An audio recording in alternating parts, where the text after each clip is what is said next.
কারণ এই কন্ট্রাক্টর ওকে লোক সাপ্লাই করবে, তোমার যত লোক লাগবে আমি দেবো, সে একটা কথা বলতে পারবে না, তাকে পিছনে লাথি মেরে তাড়িয়ে দেওয়া হবে।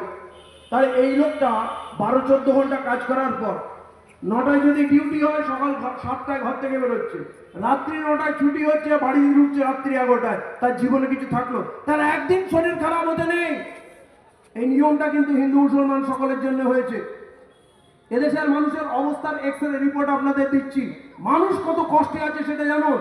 এবং শিডিউল কাস্টের অবস্থা এই জন্য বেশি খারাপ, ওরা আমাদের মতো কঠিন পরিস্থিতিতে বাঁচতে পারে না। আমরা শারীরিকভাবে মজবুত, আমরা মনের দিক থেকেও মজবুত, আমরা অনেক রকমের হাতের কাজ জানাই, আর আল্লাহর রিস্কের মালিক এইটা আমরা বিশ্বাস করি। কিন্তু ওরা একটু তো হতাশ হয়ে পড়ে, মনোবল হারিয়ে পড়ে। তাহলে ওই লোকটা এখন 250-300 টাকা রোজগার করে আমার শিডিউল কাস্ট ভাই সংসার চালাতে পারছে না, বউটাকে কারখানায় পাঠাতে হচ্ছে, বাড়িতে কাজ করতে পাঠানো হচ্ছে।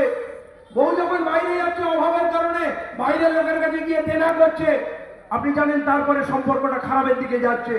পয়সা কেউ কাউকে এমনি দেয় না, একটা মহিলাকে পয়সা দিলে তাকে শোষণ করবে। স্বামী কিছু বলতে পারছে না, ঘর চালানোর ক্ষমতা নেই, বউ যা করবে মানতে বাধ্য হচ্ছে, সম্পর্ক ভেঙে যাচ্ছে, তালাক হয়ে যাচ্ছে, ঘরে ঘরে সব সম্পর্ক শেষ।